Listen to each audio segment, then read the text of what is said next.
नेपालको बदलिँदो राजनीति, प्राकृतिक प्रकोप र धेरै विविध कारण हुँदाहुँदै पनि अहिले नेपालमा भारतीय पर्यटकको उल्लेख्य आगमनले एक उत्साह जनाएको छ।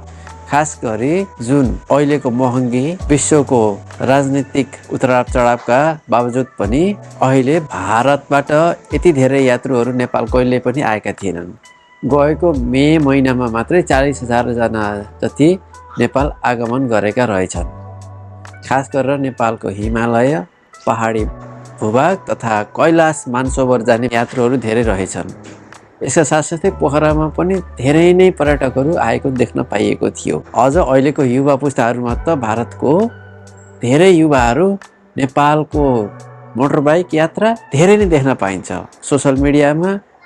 यस्तै गरी गीतसम्म पनि नेपाल जाएंगे भन्ने गीत बनाएको पनि रहेछन्।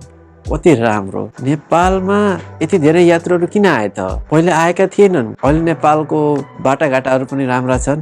प्राकृतिक त यसै पनि सुन्दरता भएको देशै हो र अहिले नेपालमा सरसफाइदेखि लिएर राम्रा बाटाघाटा, सुन्दरता र शान्तिपूर्ण वातावरणले पनि धेरै भारतीय पर्यटकहरू नेपाल भित्रेका छन्। यति मात्रै नभएर मोदीले अहिले आर्थिक मन्दीका कारण धेरै गरगहना सुनहरू नकिनेर र विश्व भ्रमण नगर्ने भनेर सन्देश दिएदेखि भारतीय पर्यटकहरू नेपाल आउन सजिलो अनि सस्तो पनि हुने कारणले धेरै नेपाल आएको भन्ने पनि कतिको बुझाइरहेको छ।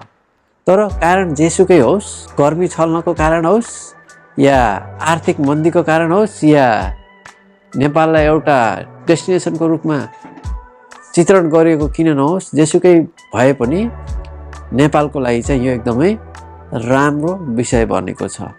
यति मात्रै नभएर नेपालका धेरै जसो पर्यटक व्यवसाय, होटलहरू र यससँग आबद्ध भएका संस्थाहरू पनि धेरै लाभान्वित हुने देखिएको छ र यसले त नेपालको अर्थतन्त्रमा पनि केही सुधार आउँछ, अवश्य आउँछ।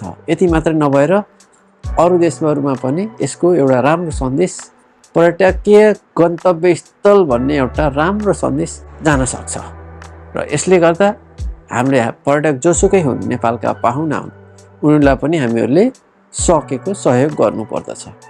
कतिको बुझाइ छ, आए धेरै फोहोर गराए, पैसा खर्च गर्दैनन्, बाटोमा खान्छन्, हो त्यो हो, केही च्यालेन्जेसहरू चाहिँ छन्। तर त्यसका पछाडि कारणहरू के छन् भन्ने पनि हामीले बुझ्नुपर्दछ।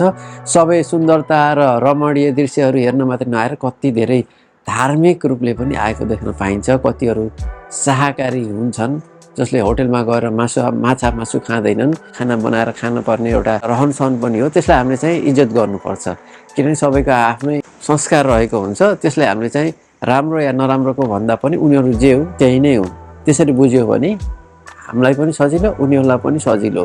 र केही चुनौती त हुन्छ नि, विदेशी पर्यटकहरू आउँदा बित्तिकै केही न केही ठाउँहरूमा फोहोर छोड्ने, बाटोमा खाना पकाएर लथालुङ्गै पार्ने, त्यो हुनसक्छ है।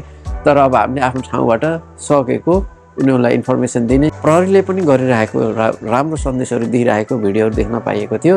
साह्रै नै खुसी लाग्यो। हजुरहरूलाई के लाग्छ त? के अझै नेपालमा पर्यटकहरू धेरै भित्रिने सम्भावना छन् त? हामीलाई धेरै टाढा जानु नै पर्दैन। आफ्नै रमणीय दृश्यहरू, धार्मिक स्थलहरूलाई प्रबन्धन गर्न मात्रै सकियो भने पनि टुरिस्टहरू नेपाल भित्रिने पक्का छ, ग्यारेन्टेड छ।